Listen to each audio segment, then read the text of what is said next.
Masonic Lite podcast. This is Past Master Moyer calling again. Just listen to episode 75. I have a number of things I wrote here on my notepad. Excellent episode with John Cook. I've known John for a number of years, but first of all, I'll start off with Pete. You are a putz. You introduced John Cook as the Secretary of the Valley of Reading, and I know where your heart is at because you are a member of the Valley of Reading. Anyway, one thing I noticed in that episode, a number of you, except for Jack Harley, none of you guys know how to pronounce numbers in Freemasonry. So once again, here's my lesson. It's Effort Lodge number 665. It's Not Effort Lodge 665. It's not 2019. It's 2019. So for all you Masonic putzes, pay attention. Anyway, I was glad I listened to episode 75. I really like John Cook. I will see him August 18th at the Cigar Lodge up at Cigars International in Hamburg. And today's the first day of summer. Hope all you brothers are going to have a great summer. I'll be in touch shortly. Bye. From the new recording lair located deep beneath the Wine and Spirit store in Ephrata, Pennsylvania. You're listening to the Masonic Lite podcast. Studio 665 presents Masonic Lite podcast. This show is recorded by Masons, for Masons. It is for entertainment purposes only. And please, no wagering. This podcast is not endorsed by any Grand Lodge, and the ridiculous ramblings of the hosts are their own. And now, here's your host.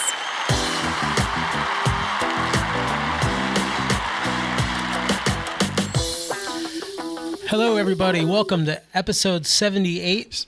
No. 79. Oh, well, 80. 79 and a half. 82. 79 and a half. So hello, everybody.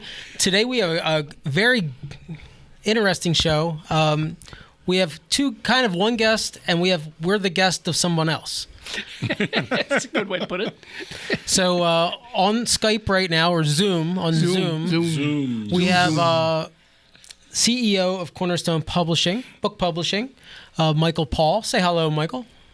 Hello, how are you? Very good. So he's got that good radio voice. And then we're going to be interviewed by Miss Megan Hess of the Pennsylvania Freemason Magazine. So that'll be interesting. We'll see what she's here to do an article on how inept our show is. And we're here to prove that. And wonder how we've gotten to where we've gotten. Hope we don't disappoint her. All right. So what we like to do here, Michael, we go around the room, see what we've been up to Masonically. I'll go counterclockwise today. Larry, have you been up to anything? No. Goose and Gridiron breakfast and a couple of committee things I've been involved with, but I've been kind of avoiding everything this summer. So no, not really. All righty, Tim. Two things I'll mention. As you mentioned, it is summer, so not a lot going on Masonically, but go to a regular Friday luncheon with my worshipful master at Eureka West Shore Lodge number 302 and a couple of brothers that join us.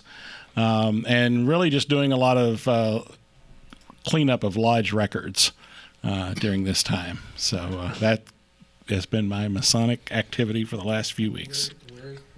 And counterclockwise, Michael, the monitor is in between you and Jack, so I'm calling you next.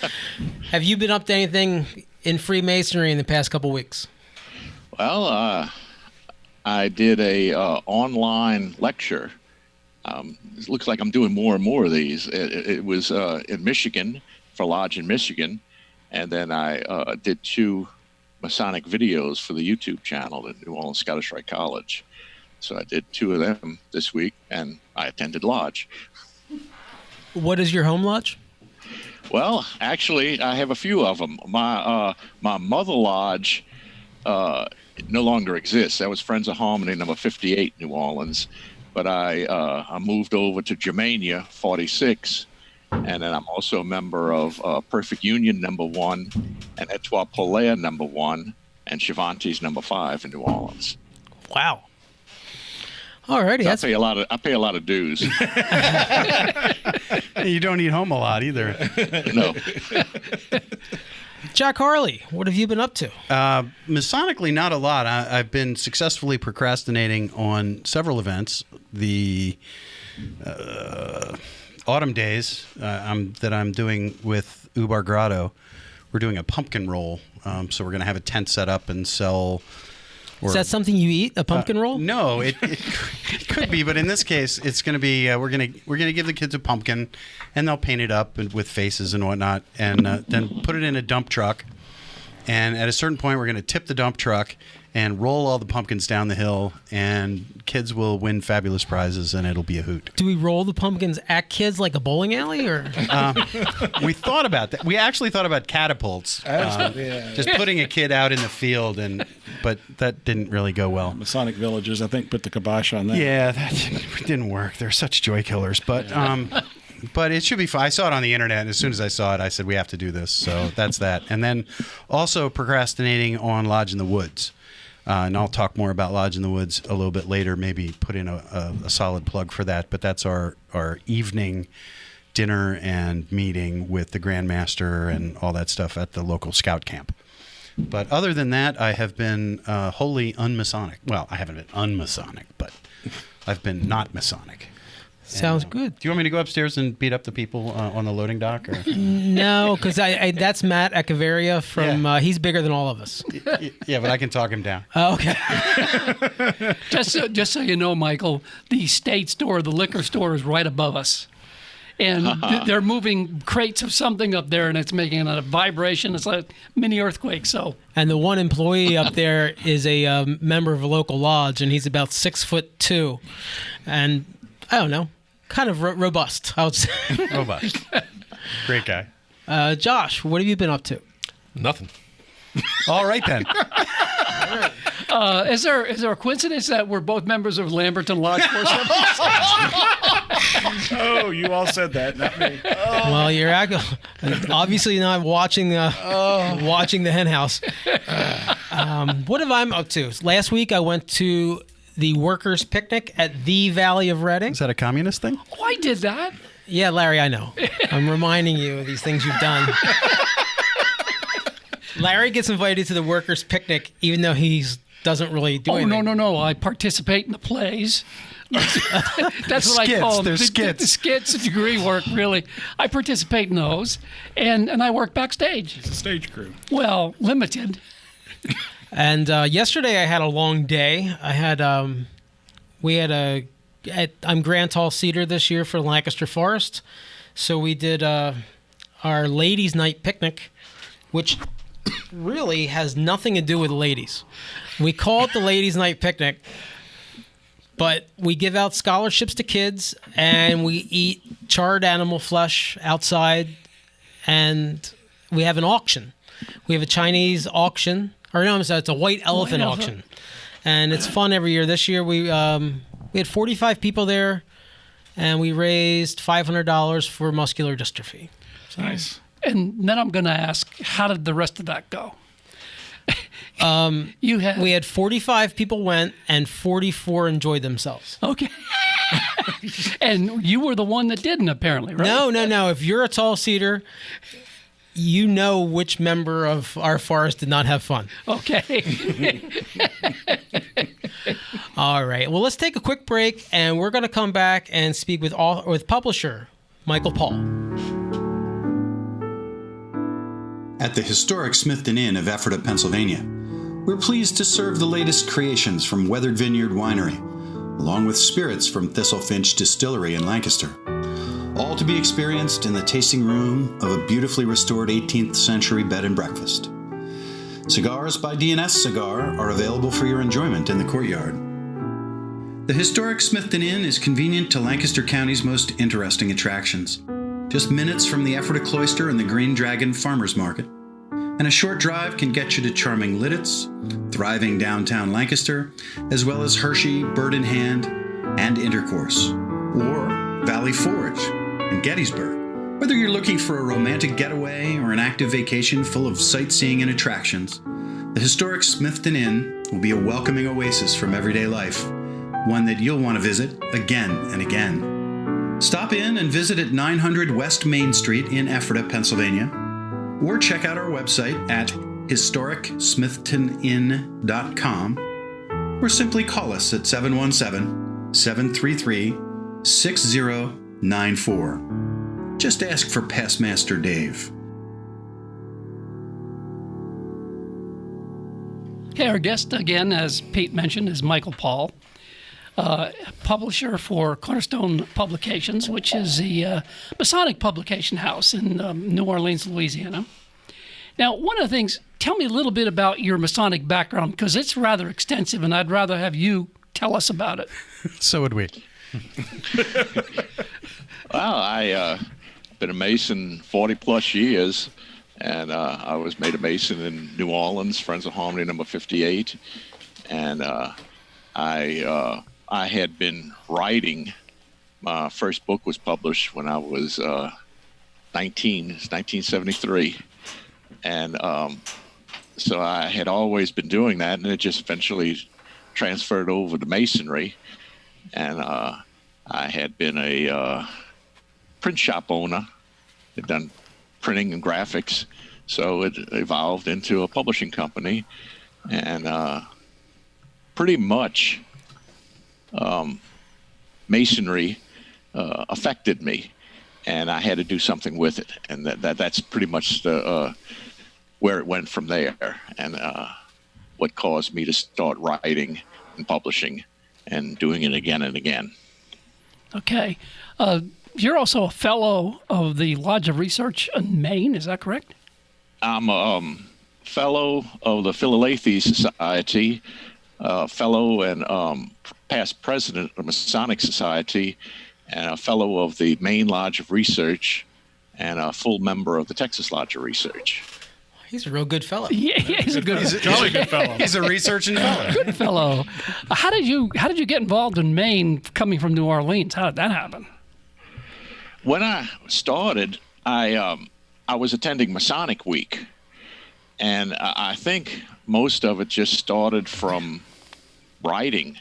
I had written for the Scottish Rite Research Society Heredom in a number of their early editions, and I just kept writing and publishing for different publications and magazines, Masonic magazines, and I don't know why they picked me for whatever they picked me for. It surprises me every time, but that's what started. Most of it was writing, and the writing was based on research that I was doing. I absolutely fell in love with the history of Louisiana Masonry, because it's such a fertile field for research and discovery of things that are lost, because so much is lost.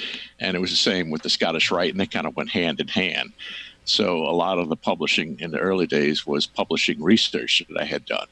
And so that led to these research associations. Oh, cool. Michael, I feel like I'm having like this random flashback. My college days must be coming back. But yeah, just sitting here and hearing your voice, have you done YouTube videos on the history of the Scottish Rite in like New Orleans? I run the New Orleans Scottish Rite College YouTube channel. Okay. So, yes. Okay, because I remember watching you about a month ago, and it was just interesting with the history of the Blue Lodge and the Scottish Rite, and yeah, it's just there's Scottish Rite lodges, and it's a hot mess down there. Yeah, been doing that about 4 years now with the YouTube channel.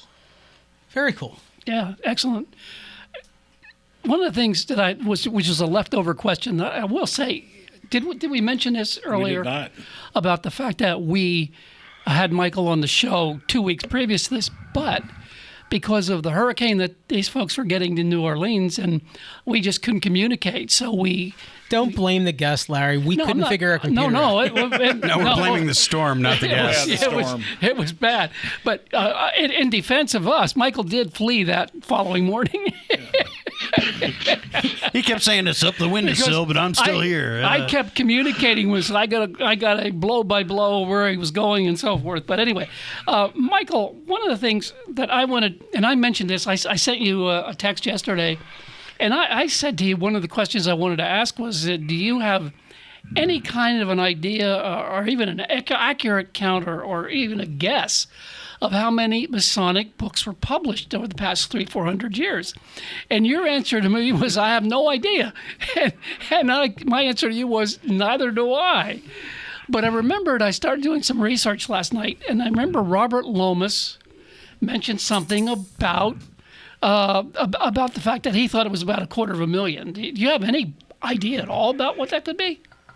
Well, what it means to me when I hear a number like that over the many years, I can tell you, the guy who got me into publishing was Alan Roberts out of Virginia. He ran, he was the most prolific Masonic author of the 1900s, really. And he told me something one time. He said, if you get into publishing, Masonic publishing, and if you do it right, don't expect to make any money. And, that's true of podcasting too. That's how podcasts work. I must be doing it right. That's all I could say. Oh. But there's no money. I could work at Burger King, but as far as books, there was a time, and I did research on about 1915 till about 1920, 25 or so. It seemed like in the United States, the Masonic community was very clued into publications of Masonic books. And that was I guess Masonic book publishers, it was a lucrative business then, or at least they were able to pay bills well. But that's, thinking about it, that's one of the few times, because prior to that, you had to deal with old letterpresses, and that was tough work. So I can't see much money being made in Masonic publishing at pretty much any time, and I believe it was done simply for the love of Masonry, because that's the only thing that makes sense because of the way it's been done for so many years. And that's why it should be done. Yeah. Oh, okay.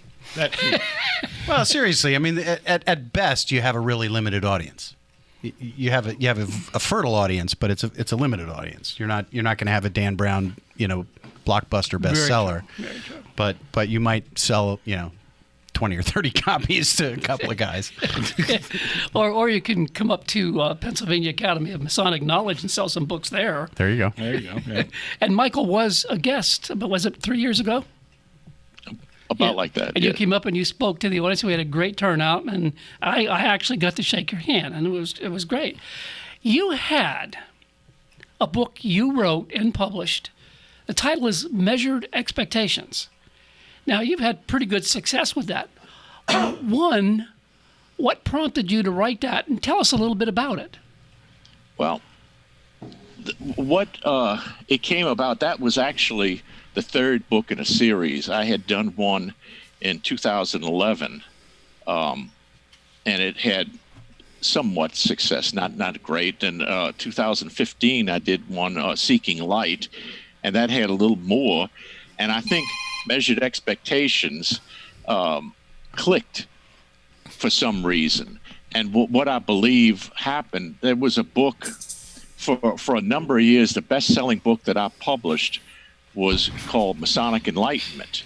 And it was simply, I edited the book. I had put together a number of papers, but they were all short. And it was a collection of independent short papers. And that was the same format that I was trying to do. And it seemed like it clicked. And it led to 2 books following that. And they seem to be the format that's desirable now, I guess.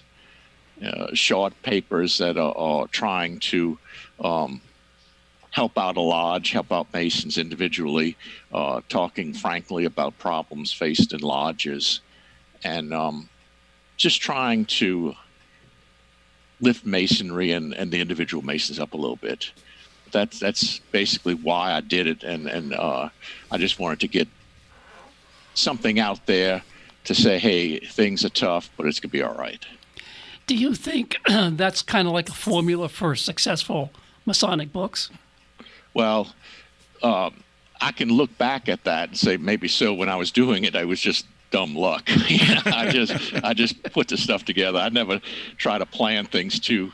I said Masonic Enlightenment was a bestseller for a good number of years, but the first year that it was out, hardly sold anything. And I changed the cover, and that's all I did was change the cover, and whoop, it started selling. So sometimes it's a visual. So if you hit on a cover that is interesting to people, they'll grab that one first before really knowing much what's inside of it. Yeah.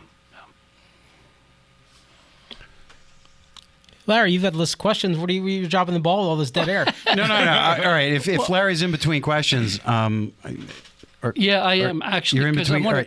I want us to. Yeah, go ahead, Jack. Please. So on the publishing thing, there were two titles that caught my interest in going through the list of stuff that you've read, and I apologize, I haven't bought any of your books yet, but don't tell anyone.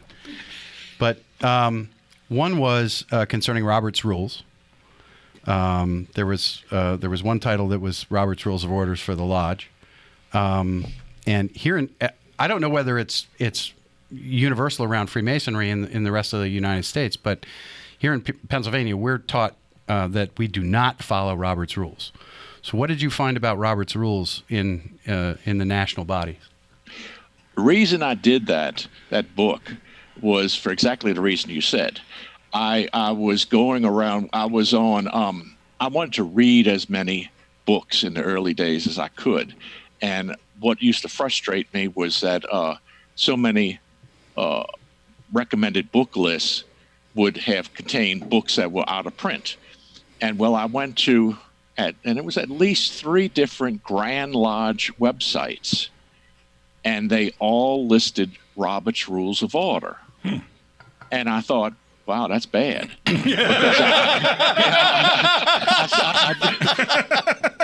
I knew there were things in Robert's Rules that were absolutely contrary to what the Lodge did. Mm-hmm. So what I did was I went back, and I knew that the original edition was long out of copyright. So I simply revised it, and I made it suitable for a lodge. If they could recommend Robert's Rules, then I wanted to have one available that was suitable for a lodge. And in the very beginning of it, the problem when you deal with different jurisdictions is that everyone has their own rules. Sure. So I tried to make it as generic as possible with obvious things that are improper. Robert's Rules, one of their big things is if you make a motion, well, in a lodge, if the master rules something out of order, that's it. It's out of order. Right.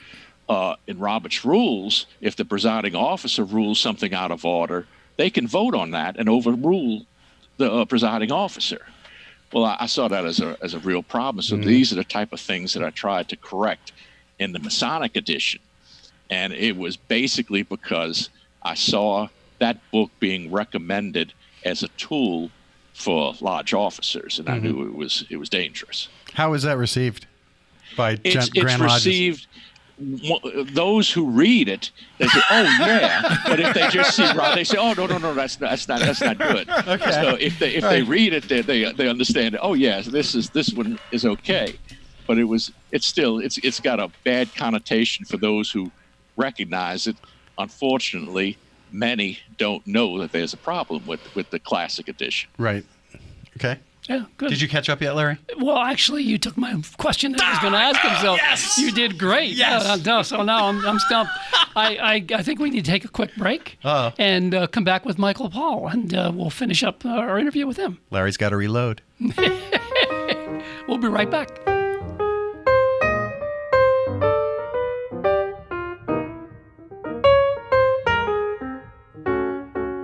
Why choose George J. Grove & Sons for your next home improvement project? At George J. Grove & Sons, we've built our reputation on quality and trust for more than 50 years. For planning to materials to installation, George J. Grove promises a home improvement experience second to none. Whether your goal is reducing energy costs, decreasing maintenance, updating curb appeal, or simply increasing the value of your home, the George J. Grove team will recommend and provide solutions that stand the test of time. Call 717-393-0859 for an estimate or visit us at georgejgrove.com.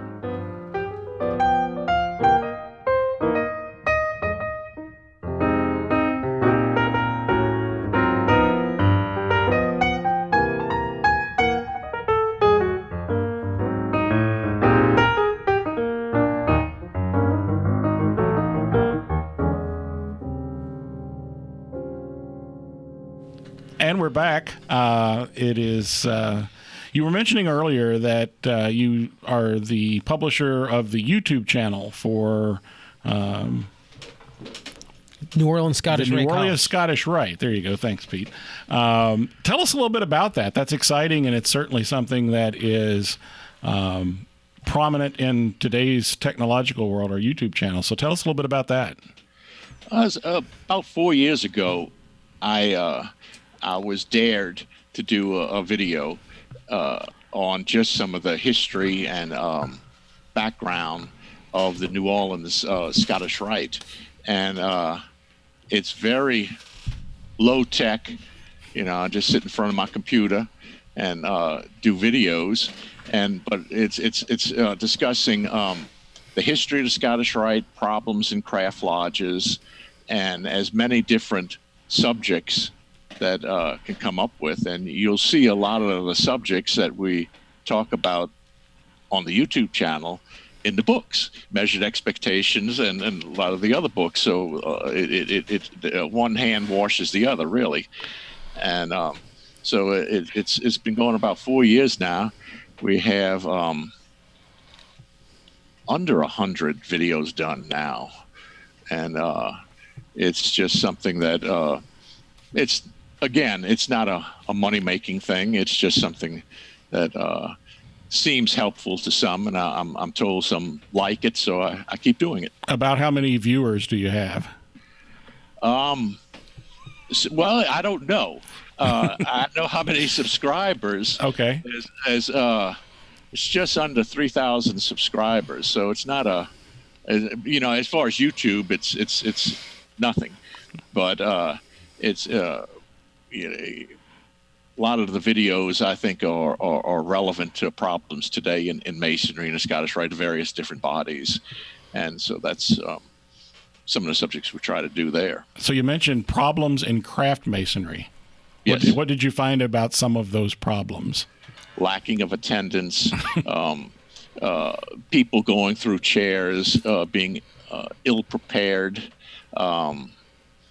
so many different things that are happening today. The internet is changing everything, and I think we're having a split in masonry right now. We're having a resurgence in what does masonry mean actually, as opposed to some who just see it as a club.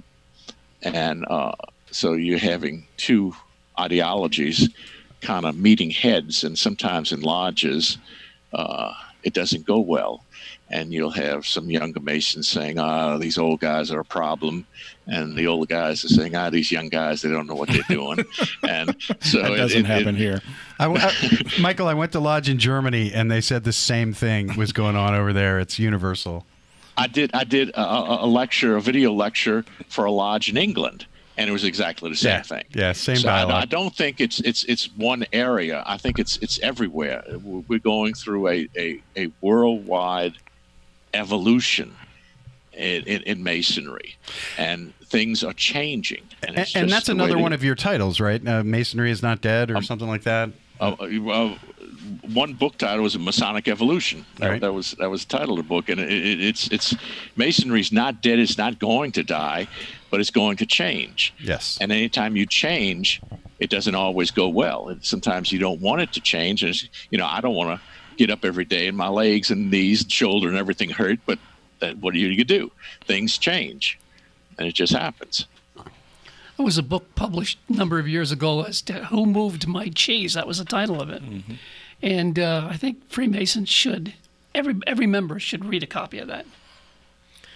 Michael, you the video that I saw you in, you went into detail, and as you said to me during break, I mean, you could talk an hour about this and just scratch the surface. But could you just kind of give maybe to spur some of our listeners' interests, what's kind of unique about the Grand Lodge of Louisiana and the Scottish Rite in Louisiana?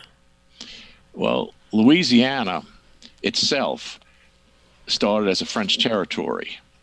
And when the Grand Lodge was created in 1812, it was created by 5 French-speaking lodges, and they were French in language, in ritual, in culture, and the earliest lodge we have record of in Louisiana was 1752, and again, it's all French. And whereas the rest of the United States was more English-speaking, and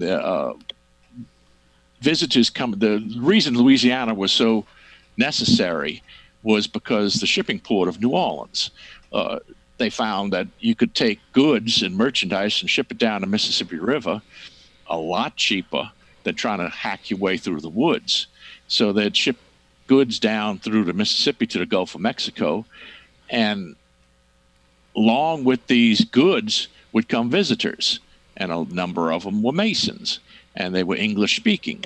Well, they'd come into the lodges, and by 1820, 1830 or so, in New Orleans, the Grand Lodge had lodges working in 5 different languages and 3 different rituals. They had the York Rite, which is the American web ritual, the Scottish Rite craft ritual, and the French Rite ritual, the old French or modern Rite ritual. So Americans coming down into New Orleans, English speaking, and they'd see these lodges and they'd hear it, and they had no idea what was going on. And it was absolutely different from anything they had known before. And at that time, it was different equals bad. And so they said, well, this is not a good thing. And by the mid-1800s, there was all-out war in Louisiana Masonry simply because it was different. And there was nothing wrong with it outside. Today we have 10 lodges that work the Scottish Rite craft ritual in the city of New Orleans, in and around the city. And it comprises the 16th Masonic District. But that's pretty much it. And if you go outside the United States, Latin America, Europe, the Scottish Rite craft ritual is one of the most popular rituals. But for some reason in the United States, it was just absolutely not wanted. And I guess it's kind of like ice cream. If you like strawberry ice cream and somebody comes in with Rocky Road, you're not going to allow it. And that was basically as good a reason for not wanting it as anything. But I go into a lot of talk about that and I did one last week or so, Creole Masons in New Orleans. And that tells a story about how the society and, affected Freemasonry and how these individuals lived and thought and practiced their own type of masonry. Very cool. Ask if there's any connection to the Nova Scotia French. Is there? We have an in-studio of observer, a NATO observer. He's wearing a blue helmet. He wants to know: was there any connection, say, between New Orleans Masonry and like Canadian Nova Scotia? That would be Huguenot, right? There's 2 different cultures in Louisiana that are French-based. The Cajuns, the Acadians from Canada. They came from France and they settled in Canada, and then they came down to southwest Louisiana, and then the New Orleans Creoles. And it's 2 completely separate and distinct cultures. And they're often on TV. You'll hear somebody talking in New Orleans with a Cajun accent, and it's it's not correct, but it's two separate cultures, and they both were French. But the New Orleans and the early Grand Lodge and all of this was more Creole than Cajun. And this is another thing that you could talk for an hour explaining what the differences are. And, I never knew that. I kind of, being an outsider, I could probably use those terms interchangeably. And most do. Most will, I can't tell you how many times they say, "Oh, we'll come visit you Cajuns down in New Orleans." I said, no, that's not. We're Creole. Very cool. Well, basically, one more question, and we'll wrap it up a little bit. And what is a hedge mason? I thought this was a unique thing in New Orleans, but you kind of set me straight. So you want to explain, because if you Google you on the internet, there's hedge mason all over the place. That was someone who interviewed me.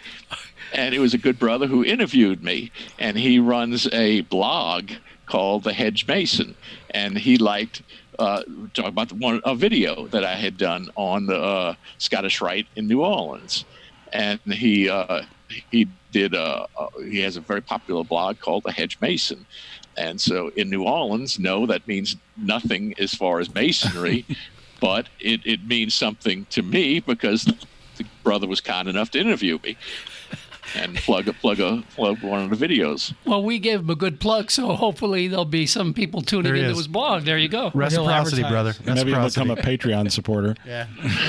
Give us a call. Well, basically, I appreciate you coming on the show. You have a question, Jack? No, I just wanted to say, Michael, if there's anything that you would like to promote or make our listeners, both of them, aware of that's going on in your world or your YouTube channel or any of that stuff, let us have it. Well, go pay a visit to Cornerstone Book Publishers and take a look at some of the books that are there. It's Masonic and Scottish Rite and Metaphysical, Rosicrucian. We've got about 250 books on the site that we've published. And then the YouTube channels, New Orleans Scottish Rite College, and just look that up on YouTube and it should come up. How many videos do you have on there? I don't remember offhand. It's between 75 and 100. Whoa. Nice. Yeah, folks, I would recommend if you want some educational learning with a cool accent, go. Oh, wait. People from New Orleans don't have accents. There it is. Very good. Well, Michael, we want to thank you for being with us this evening, and we're going to make sure we provide links on our website and on our Facebook page and to all of your different places so our listeners can get to that very quickly. And we appreciate you taking your time tonight. And thank you for sticking with us, because our last attempt was horrible, and thank you for still speaking with us. I appreciate it. It's been a pleasure. All right. Thank you, brother. Take care, and thank you for coming on the show. And we'll be right back.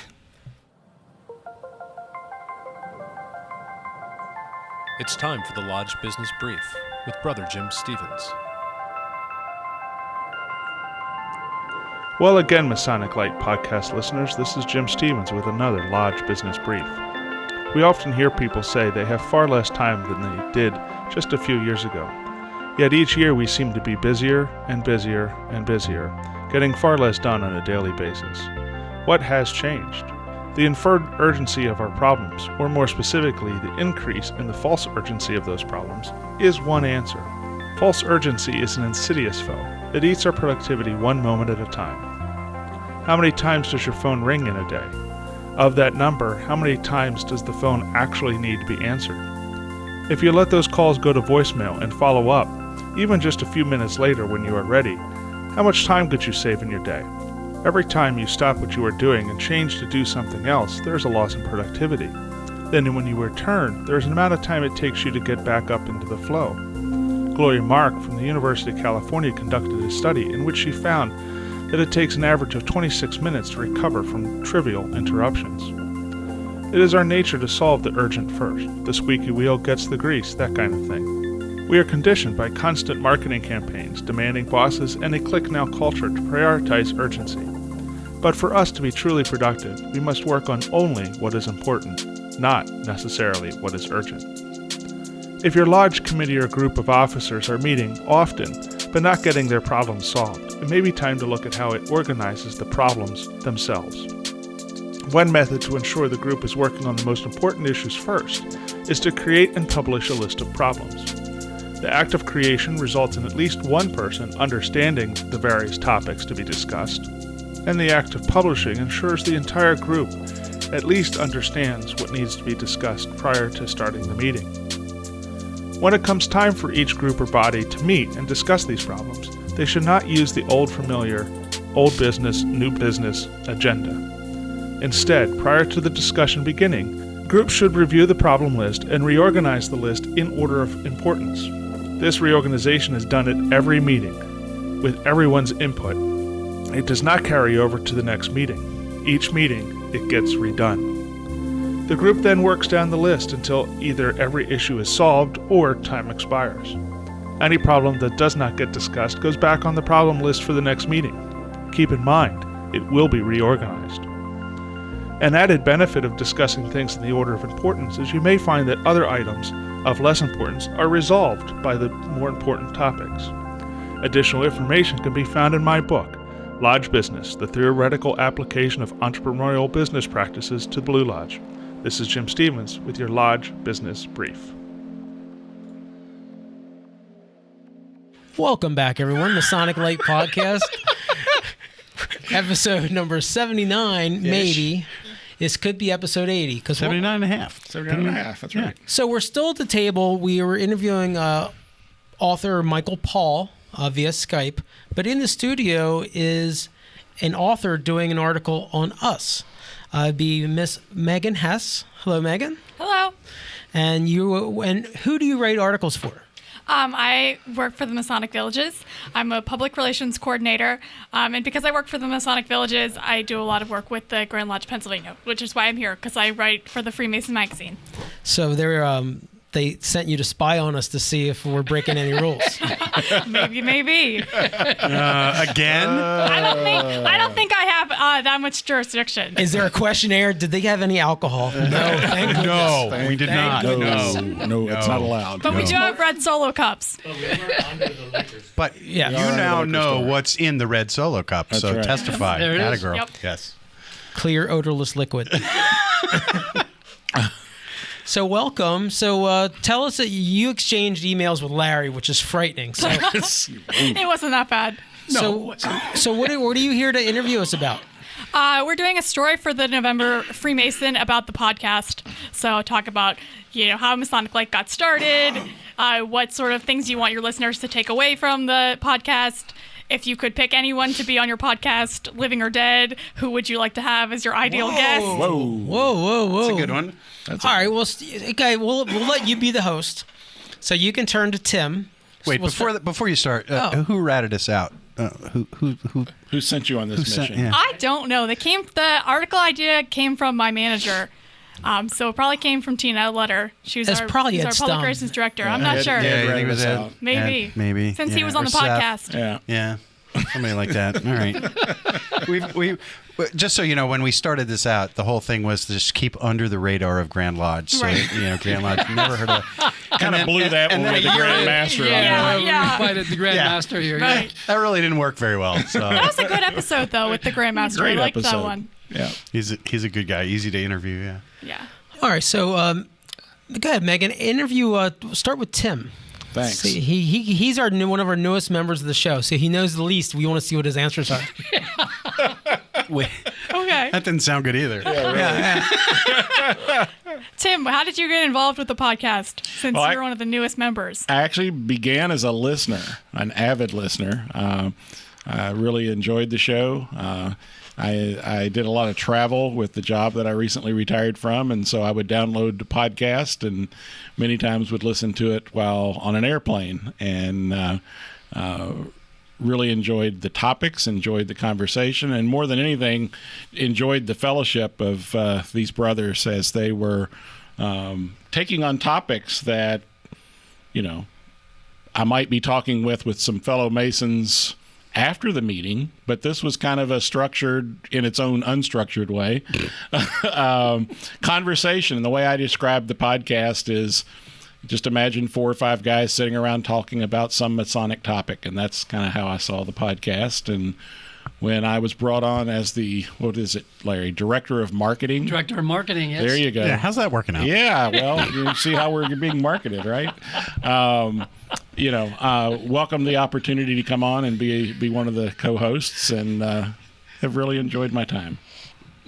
So as Director of Marketing, what are some of your responsibilities? Yeah, how's that working out? Well, I think more than anything, it was to bring some other ideas, how we might connect better through our internet, through the Patreon supporters, donations, MasonicLite.com/Patreon. Making sure that we got, just basically getting the word out better through all channels. We have the website, we have the Facebook page, but one of my non-podcast duties is I'm secretary of one of the largest lodges in the state at Eureka West Shore Lodge, number 302 in Mechanicsburg. And so kind of bringing an outside of Lancaster County perspective, I think, was an added benefit. Are you trying to say we're homers? No, we're Lancocentric. Lancocentric. There you go. And I think that it has broadened both the listenership. I think we're now up to 7 planets, Larry, that we have listeners on. Last I heard was 3. Oh, well, I think we're up to 7 now. 7 now? Yeah, 100,000 listeners on 7 planets, right. And so I think just continuing to broaden the reach of the podcast. Okay. And of the episodes that you've been a part of, which would you say is your favorite and why? Without a doubt, for me, the Ed Stum interview was my favorite. Even though I wasn't in studio that night, it was hands down my favorite one. That was a good one. Yeah. Ed has a great story. His entire life has been centered around the Masonic fraternity. I've known Ed for a long, long time, and what he brought to that show, I continue to have people, when I go to various meetings of secretaries or training that I do with the Grand Lodge or other venues, they talk about that Ed Stum episode as one that really touched them, and it was one that really meant a lot to me as well. Okay. Who's next? Jack. Okay, Jack. Let me look at my questions. Uh-oh. How about you? What's your favorite episode? Let's start with that one. That's a good one. My favorite episode, I think the most fun episode that I participated in was the Christmas episode with the guys from Down Under. There's a Masonic podcast in Australia, or there was. And Jack got too important being a judge and a lawyer, so he... Jack Aquilina down. He was one of the principals in that podcast, right? And that was just a hoot. It was just great to just share masonry across 7,000-8,000 miles. It was just a lot of fun. We had a blast, and they had a blast, and it was. I think that's my favorite episode. Okay, I'll have to check that one out. So this is kind of a general question. How do you guys decide what who to have on the podcast or what topics to cover? Well, really going to show her how the sausage gets whoever made walks in the door. Anybody with a pulse, Megan. Anybody with a pulse. Well, we have a wish list. So if you're listening, we would like to have Shaquille O'Neal. Who else were we looking to have? Ian Anderson from Yes. But that's Jethro Tull. Sorry, Rick Wakeman. Rick Wakeman. Yeah. No, there's a bunch of guys and ladies that I think we would be great guests. We've used our own network so far. Now we're just starting. Larry's reaching out to some folks he meets at the Lodge of Research, and surprisingly, they're coming. So. Yeah, the Academy particularly is a fertile field. I gotta watch that. That's how we got the Grand Master after all. That's how we got the Grand Master. That's how we got Michael Arthur Allen. Tonight, Oscar Allen. There are a lot of people. So really, Megan, what we're looking for is people that are Masons that have an interesting story. We don't. Other than that, we just BS with them. It's everybody's got their own story, and we don't go looking for anything in particular other than Lodge 49. When we had those guys on, that was a specific get that we got the writers for Lodge 49, the AMC TV show. Oh, no way. Yeah. We totally.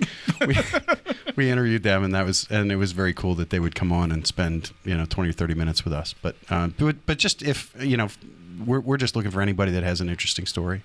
Okay, yeah, that would make sense. So what would you say is the most challenging part of the podcast, and what would you say is the most fun? Looking Keeping for Larry's people with an cell phone interesting off. story. Really wrangling Larry. Yeah. Larry, that falls under challenging, not most interesting. It's the diuretics. Yeah. is that book by L. Ron Hubbard? Yes. Yeah. Diuretics. Yeah.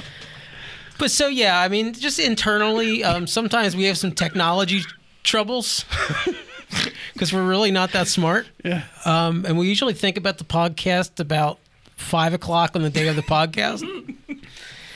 It's one of those things. I think if we had more volunteers, more people sending us money, more people writing content, we could do a better job. So there we go. That makes a lot of sense. I'm trying to think what else I have on here. So what are some of your future plans or goals for the podcast? Obviously, getting more listeners, getting more Patreon supporters, but other than the obvious ones. Larry, do you have any goals? I'm not even here right now.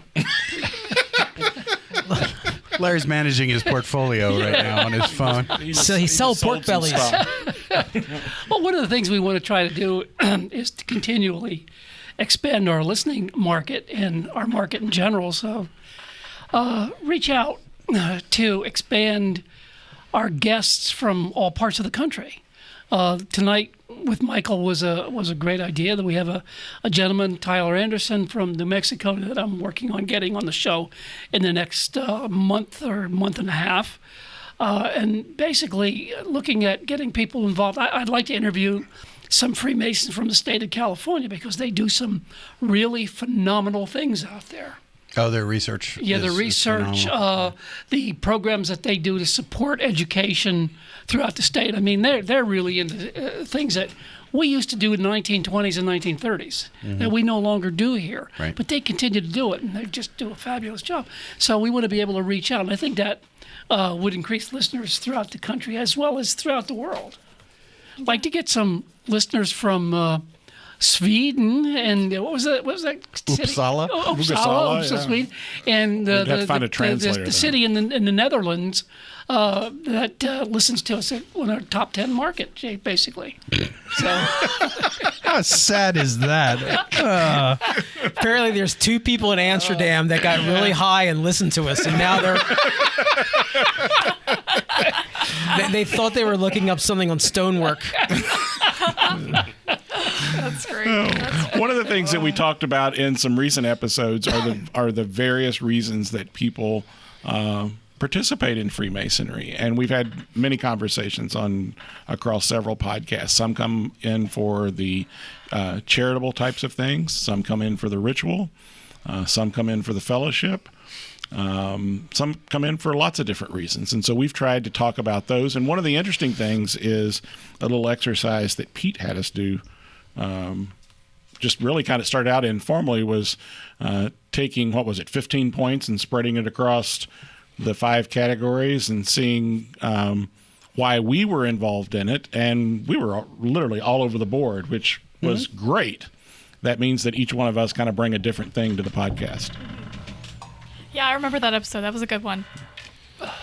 So what would you say makes your podcast unique compared to other Masonic podcasts? Because there are a lot of there are a fair amount of Masonic podcasts out there. I don't even really listen to ours, so I don't want to badmouth the other ones by saying we're better or we're worse, because I haven't listened to them. But I do think we try to be conversational and light, and we're upfront that we don't know everything, but we want to know more. And we don't try to put on airs that we're the smartest people in the room. Write that down. Yeah. Well, hopefully it's recorded, because I don't know what I said. Oh, we're recording? Josh, mark that. I do listen to every one of the shows because basically I evaluate whether I think it was a good show, and I do a lot of that. And some of our earlier shows, I remember I was on a cruise, and we ravaged this was you. at the very beginning, and we had a guest on. I will not mention his name, and I somehow or other got a hold of somebody from this ship in the ocean somewhere. And I said, "This is the worst show we've ever done. What happened?"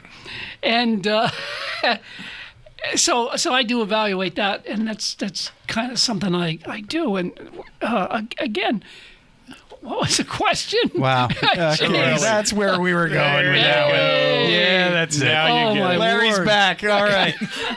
Larry, what I asked was what makes your podcast unique compared to other Masonic podcasts? With other ones, yeah. And I do listen to some of the others occasionally, and I would have to say they're very educational, very informative. Boring. No, that's not fair. Oh, that's not fair. That's no, not okay. They are what they are, and they all have their own shtick. Yeah, they do, and there's some very good ones out there. Yeah, there absolutely are. Absolutely, We won't mention them by name because they never mention us. No, but, they don't. But they all do have their thing, and some of them are more educational. Some of them try to dive deeper into a particular topic.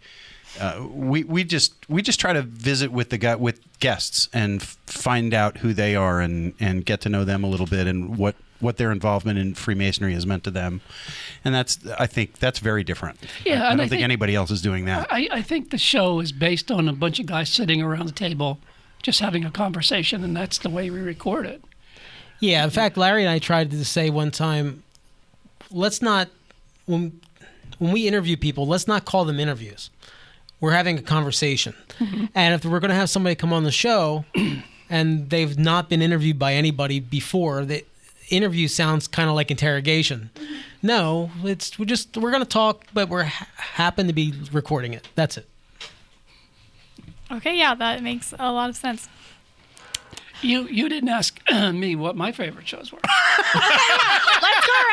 Let's go around, and for everyone who who didn't share that, what your favorite show has been. So I think we got this end of the table. So normally, end of the table we still okay, need. Josh, let's wrap it up. And you then. too, Josh. This is where Larry normally says, "Oh, we got to take a break," but now he's on the microphone. Right. We can keep going. Right. See how it is. Yeah. Go ahead, Larry. It's your time to shine. It's my time to shine. Well, two that What was the question? actually stand out, and I think most of the guys will agree with that. Episode 37, we had Heather Calloway on the show, and she was fantastic. I know when the other guy checked the ratings, and not the ratings, but the listener, it jumped. Mm-hmm. And she was awesome. And the end of the show, when her husband came in, who's a Mason, he got into it, and we left the mics open. We did not know that, and we had a conversation going on after that. And she was great. She was probably one of the finest guests. And I have to say, Michelle Snyder, awesome. And also, she knocked me out of the chair 10 seconds in. Absolutely fantastic. Well, we might. If our favorite two episodes are ladies, maybe we should have more lady guests. Just saying, it seems like they're better. Yeah. And I would have to say that when we first started this podcast a number of years ago, Pete and I were stumbling along. We had some guests on, and probably we went into the studio, and we were being recorded in a professional studio at that time in downtown Lancaster. And we had a guest on the show, and it was episode number 9. And it was the Reverend Dr. Christopher Rodkey. And we went in the following week to record the next show, and the producer of that show said, I got to tell you something. You guys have really a hit on your hands. He said, your numbers went through the roof. And that was a defining moment when Pete and I realized that this is going to go somewhere. So here, 4 years later, here we are. It got us out of my basement and into Jack's basement. Yes. Oh, yeah. So that's all I have to offer. Pete, what's your favorite one? I really don't listen to them, but I don't know. What was the most fun to do? I think it was kind of cool when Larry and I had the Lodge 49 guys on. Mm-hmm. Yeah, that was awesome. We sat in Larry's sunroom on my cell phone, and I turned on like this spyware where I can record conversations, and it actually came across decent. I mean, it's not like an old school with the ISDN lines, but it was kind of. I used to work for the phone company. Sorry, that was a digital connection. I think the episode that beyond the Chris Rodkey one that literally blew the ratings and the listeners kind of started that on an upward trend. I really believe, the Grand Master being on the show gave the podcast legitimacy within the state of Pennsylvania, within the Commonwealth, because people who normally would not have listened to the podcast listened because the Grand Master was on it. And we now have, whether it's at the Cigar Lodge or wherever, people from all over the state who never listened before have been listening since the Grand Master was on. Somebody on Facebook posted in a general Freemason page, hey, I'm interested in listening to Masonic podcasts. What should I listen to? And people were dropping in Masonic Lite. And people that I have no idea who they are. I don't know who they were. That's awesome. Yeah, so that was great. That's really nice. The Grand Tyler, when Ed Stum was on the program, our numbers went through the roof. Absolutely. And that was a phenomenal show right there. I mean, number-wise, people listening, it was a biggie. That was a great story. Yeah. Well, I hate to say this, but were his numbers higher than don't. I shouldn't even entertain that. Don't. We're not going to share numbers. Numbers don't matter. The Grand Master's numbers are the It's about quality, not quantity. Suffice it to say, the Grand Master's numbers are the highest. Yes, always. But I already told Ed his were. Well, they were. They were at one point and for a defined period of time. Okay. So I have a very serious question to ask. How are we going to get Michael Pohl to sign the wall? That's a good question. Oh, no. He can send some drywall from home. There you go. Okay. Michael, if you're listening, send us a little chunk of drywall with your signature on it. Josh, anything going on? Hanging out. Favorite episode? This is my favorite episode because it's right now. Oh, how very Buddhist of you. Yeah. So what do you hope that your listeners will take away from your podcast? Obviously, your podcast is different than a lot of the other Masonic podcasts in that since it doesn't have the same educational component. Not that it's not educational, but the education portion isn't, I would say, a driving factor. It's not like, I'm going to teach you about this topic. Fair, yeah. So what would you hope that your listeners' takeaways would be? Freemasonry, you can have fun and you can laugh. Yep. Well, that's a good one. That's like a quote. That's like a good quote right there. Oh, that may actually make the magazine, Larry. That just might. Yeah. Can we do it like a cartoon with a bubble coming out of his mouth? I actually don't have any say over what the design of the magazine looks like. That is someone else that is higher up on the pay grade than me. Can you make us all look thin? Yes. Is that would be... Yeah, I'll talk to Rich. We have to take a photo at some point before I leave. By the way, okay. They made me bring the nice camera. Oh, Ooh, the nice camera. I'm glad I wore my nice shirt. I'll take the picture. All right, Awesome. Beautiful. I as far as a takeaway, I think our original intention really was to have a conversation just like Masons do before. I just wish men could have these conversations in lodge, but like we'll discuss everything down here. We'll discuss things at the bar in our basement. But then in lodge, everybody acts completely different. I mean, you should act reverent, but if you have a problem with something that somebody's doing, you should be able to address it. If you're concerned about something, we should talk about it.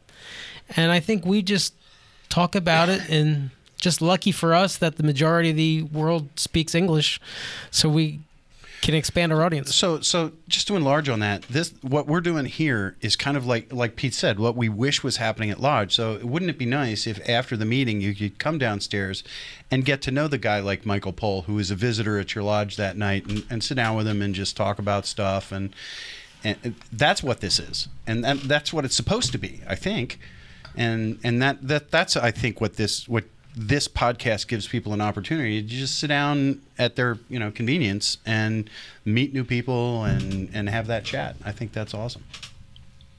Yeah, I think it is too. I think it's great. So what would you say that you guys have learned from doing the podcast? Not just podcast basics, obviously that's something that you've learned, but just more generally, what have you learned? When Seth sent the message out about Lodge 49, he said, hey, you guys should try to get them on your show. And we all said, yeah, that'd be a great idea. And then crickets. And I just said, well, what the hell?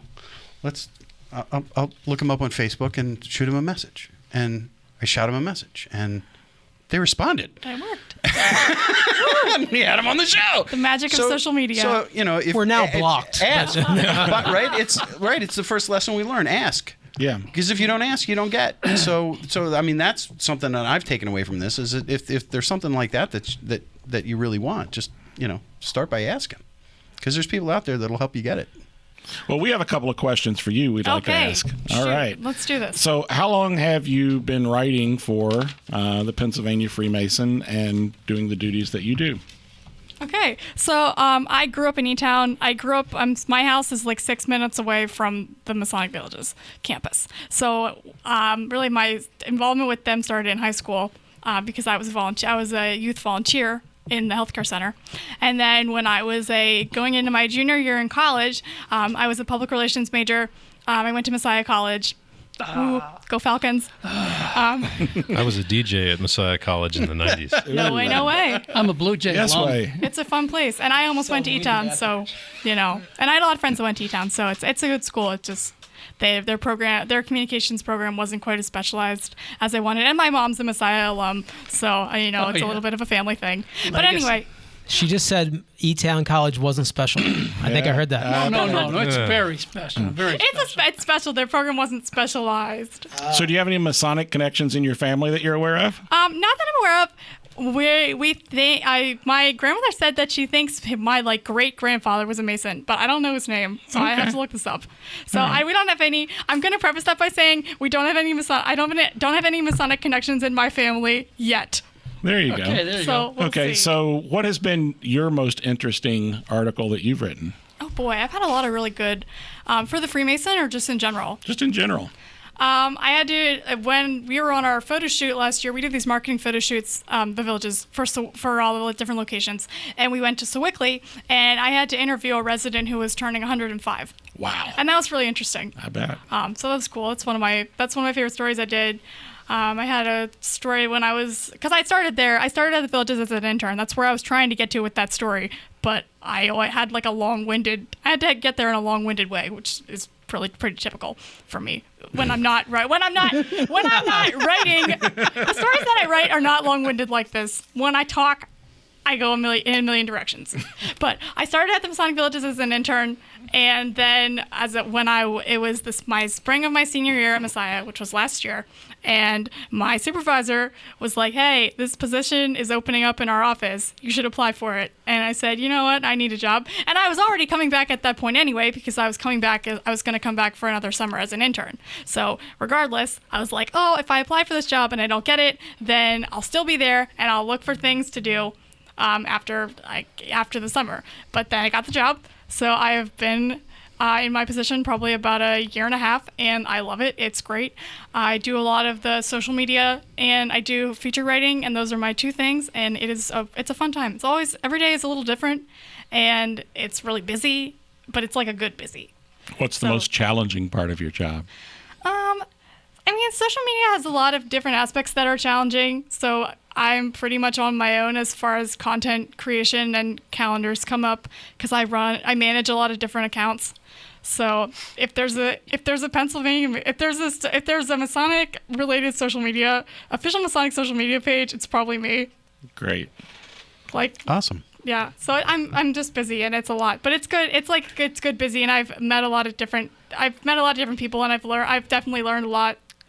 So and now you've been on a podcast. Yes, now I've been on a podcast. I can put that and you're on my bucket list. Resume builder. May I promote the podcast? Say something here? No. I'm sorry, Larry. Megan just told me a little while ago that she has a copy of my book, and she read it. I'm reading it now. It's in my bag with me, actually. And she got it out of the library. Just so you know. Well, there you go. 3 copies. So you didn't get any Three more copies now. So you well, you can't didn't get sign it. royalties.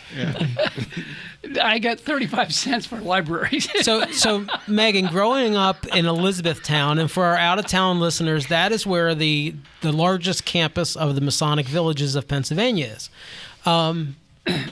Growing up in a non-Masonic family, what was your impression of the Masons growing up? What did you know about them? What did you think about them? The answer to that question is not a lot. I had some friends who were in D. Malay and Job's Daughters, but no one I was like super close to. And obviously, like since my house is close to the campus, I drove by it a lot, and I drove by Patton campus a lot, and I drove by that big sign that says the Grand Lodge of Pennsylvania, free and accepted Masons thereunto belonging. And I didn't really think anything. I didn't really think anything about it. I didn't know anyone who was a Mason, so I didn't have any positive or negative impressions. Well, let's take a break, and we'll come back and wrap up tonight's show. Good news, everyone! Masonic Lite News.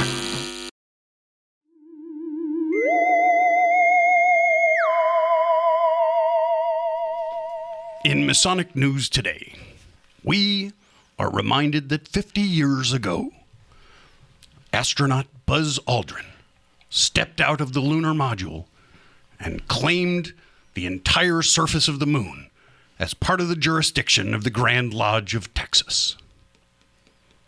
This month, the Grand Lodge of Texas has ordered the moon to merge with Jupiter due to lack of membership. That's the Masonic news. So mote it was.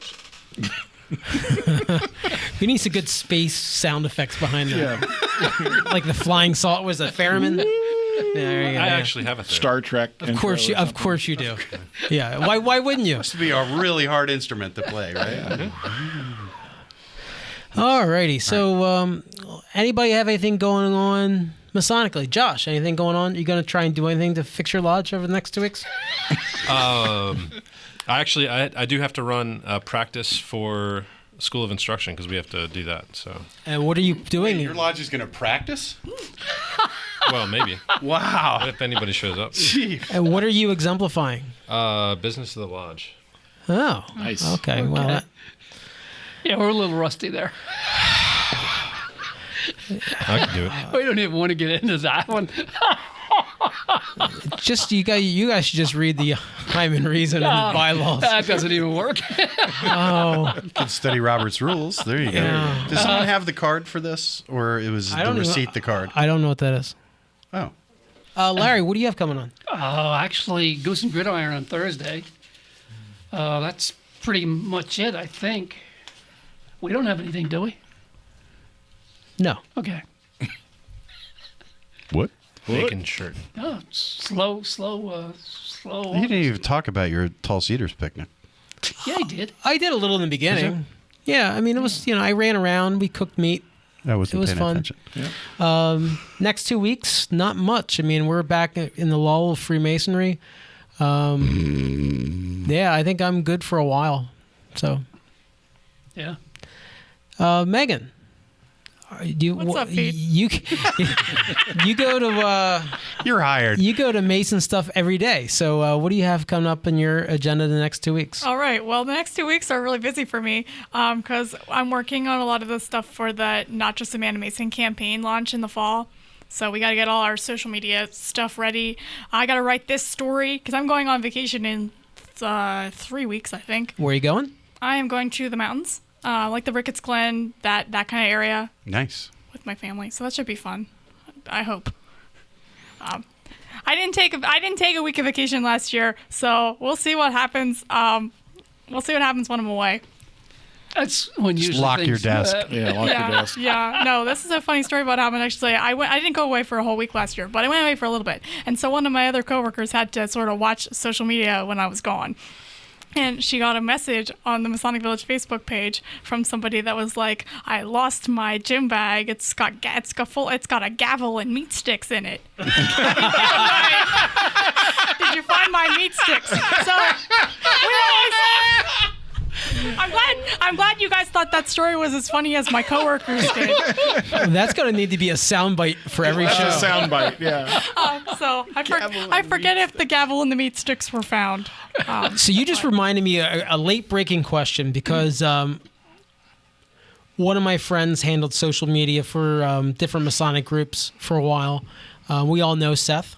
Yeah, I know Seth. Seth actually is like the old me. Yes. What Seth does is what I do. I love it. So Seth told me, he goes, you would not believe the crazy emails that we get. And he vaguely told me a few, but he, respecting the confidence of the psychos that are typing, he didn't give me real good details. But how often do you get crazy messages? A lot. It really depends on the page. I get a lot of the, like, I'm from Africa, I want to join the Masonic fraternity. I get a lot of those messages. And everyone's like, just WhatsApp me to the Grand Master. And I'm like, buddy, that's not how it works. Just WhatsApp me to the Grand You're in the wrong jurisdiction. Because if I get those messages, I do try to direct people to the right, if it seems like a legitimate inquiry from out of the country. All right, well, he can send us $100 and we can make him a Patreon supporter of Masonic. We'll call him a virtual brother. I think they found your great uncle there, though, and he just needs your bank account information to transfer that. Yeah, they send you $14 million. That's right. Tim, anything going on? Bullion. August the 3rd, which is a Saturday, is the 3rd Masonic District Picnic and Barbecue Competition. Competition, yes. That's at Big Spring Lodge in Newville. And so that's kind of an all-day event and various forms of barbecue and also pie contests. It's very well attended, and lots of the competition is very heated. So Newville's really out in the country. It's right off 81. What are you talking about? Oh. Not within the next couple of weeks, but I know we're going to look ahead to a couple of Masonic events coming up in the fall. The week after Lodge in the Woods, which I'll leave to Jack to talk about, is the 3rd District Lowvale on September the 25th. And, of course, on Saturday the 21st is Autumn Days in the Masonic Villages in E-Town. Pumpkin roll. Come say hi, guys. I'll probably be at T-shirts. That's where I was last year. Pumpkin roll. Jack, anything going on? Me? First, before I go into that, I just want to say that I just looked at my phone and I have... Because I FaceTime, or not FaceTime, what is it? Live action thing, Facebook Live. I went live for about 20 seconds.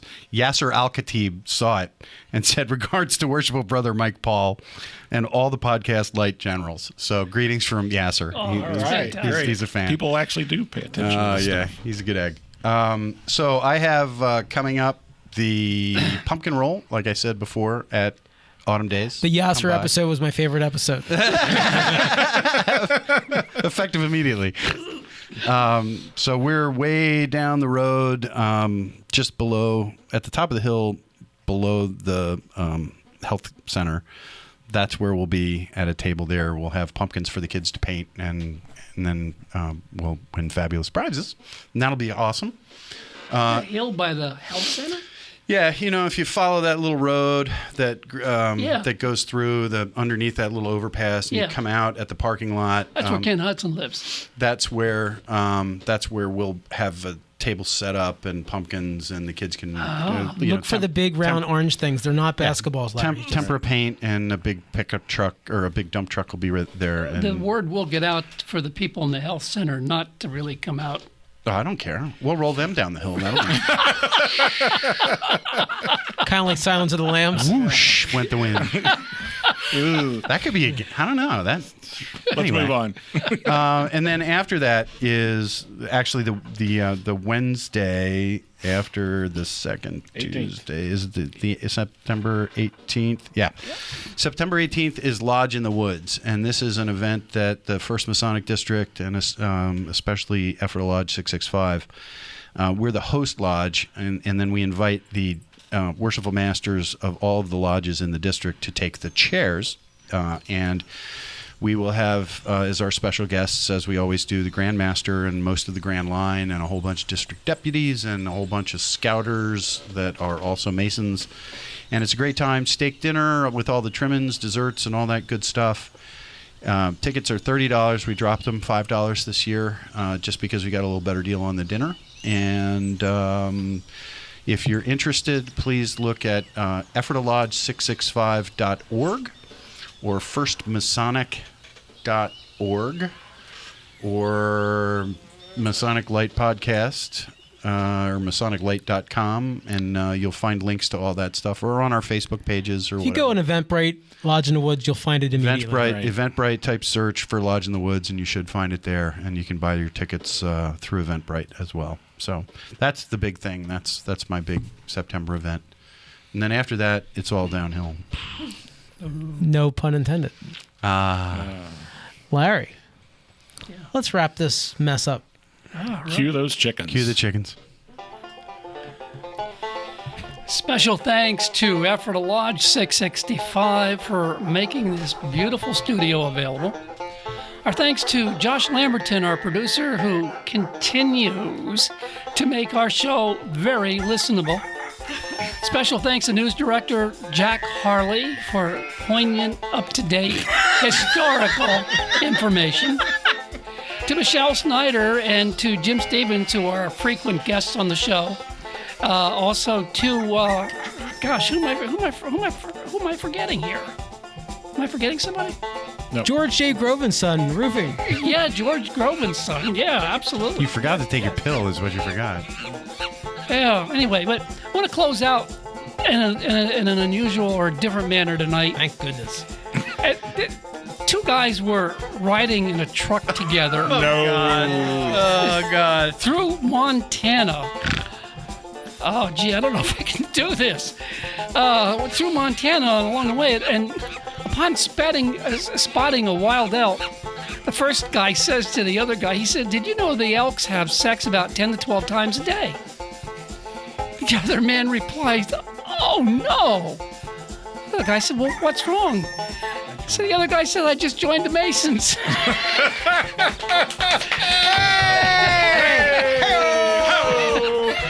This is Larry saying thanks for listening and good night. I was very concerned about that, but it paid off. Okay.